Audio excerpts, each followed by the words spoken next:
Welcome back. Now, with the clock ticking on the countdown to the election, campaigning has been going on in earnest, as we've seen in all our news bulletins. However, how much political campaigning can go on at the workplace? Thabang Rapuleng, who's of Clifford Decker Hofmeyer Attorneys, joins me now to actually have this conversation. Thabang, thanks a lot for joining us on Newsnight this evening. Thank you for having me, Frank.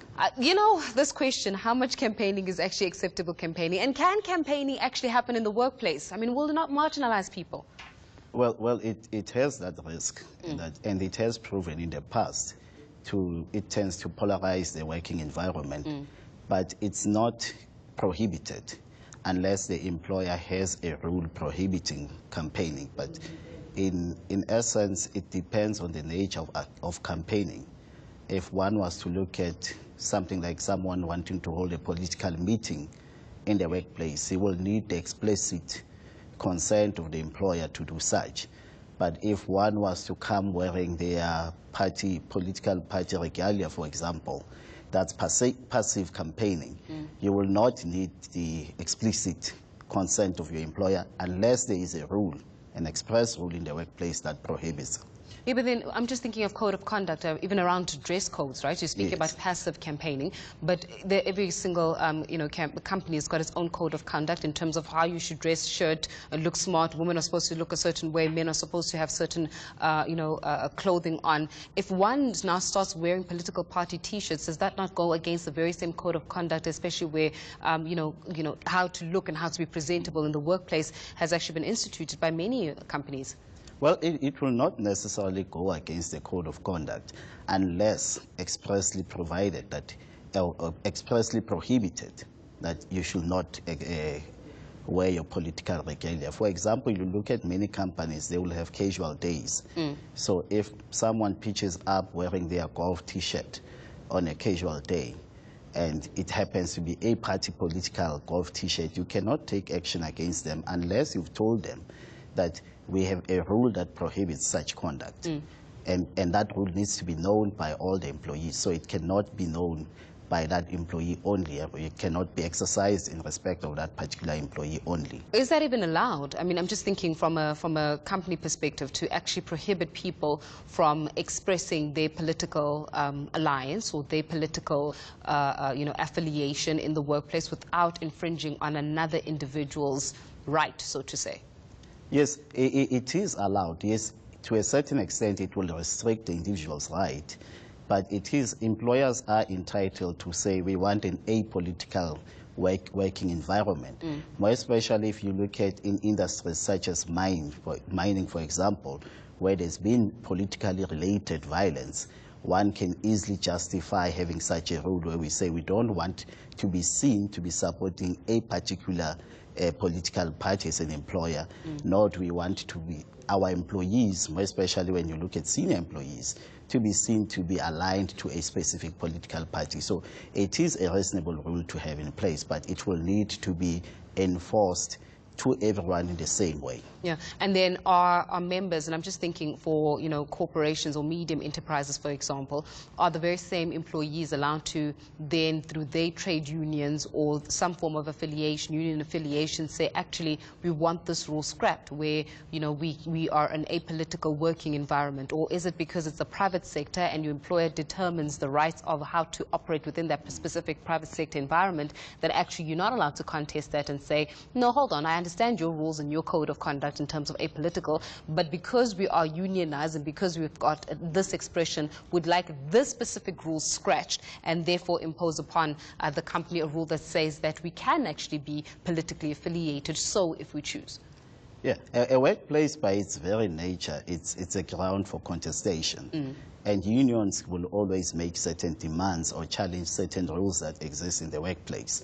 And one cannot say they cannot challenge it. They can challenge such a rule, but they will have to justify as to why they believe that such a rule is unreasonable.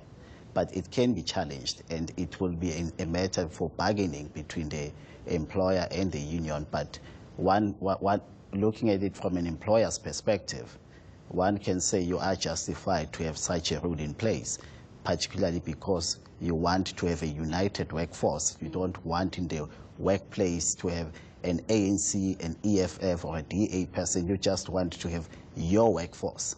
I mean, you're speaking a little bit about the passive campaigning, Yes. Versus, the quite, overt campaigning in itself. Would you say that there is a minimum amount of campaigning that can take place in the workplace that does not necessarily marginalize the rest of the workforce? Let's say that there is an EFF member, and an ANC, and a DA member, and a UDA member at actually the workplace in itself. If they had to campaign within their own rights themselves, what is the non-fireable, for lack of a better English term, way in which they can campaign to get, their constituents on board and still manage to keep their jobs and still manage to have an effective working environment? In fact, it happens, I will say, daily through discussions and debates that take place about political affairs in the workplace.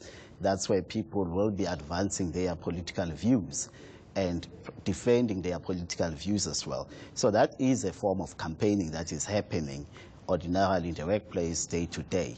But obviously there are restrictions when such campaigning is now going to be seen as someone being racist in their discussions with fellow colleagues. That can result in them being disciplined. Sexism is one example. That now if your view or the manner in which you're contesting your views come across as you being sexist or racist, then that can now breach the rules and can result in a Can you be fired for actually campaigning in an environment where it's specifically actually highlighted that it's an apolitical work environment? It will depend in what fashion were you campaigning. For example, if it was an express, disregard of that particular rule, yes, I will imagine that it might be a serious misconduct. It will depend on the disciplinary code of that particular employer. But in most cases, you might find that someone is not overtly campaigning, but in a passive manner, they were campaigning in a way. One example I can think of, you might be told that you're not allowed to wear a political regalia, but you might have your phone, and the screensaver of your phone might be the colors of your political party or the banner of your political party. So that's sort of like passive campaigning. It's quite difficult to say, will it warrant you being dismissed, more especially if it's your private phone.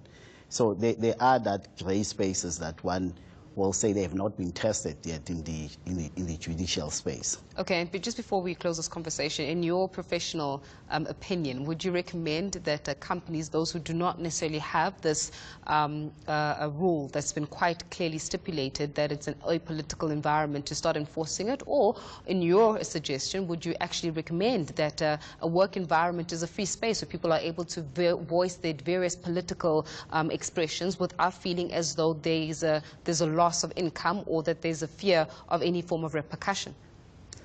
Well, purely maybe looking at it from the lenses of looking at industries or companies where there's multiple unions contesting the workplace, it tends to become disruptive in the workplace, and it tends to take away too much time where you're now managing all these dynamics that are presented by such an environment.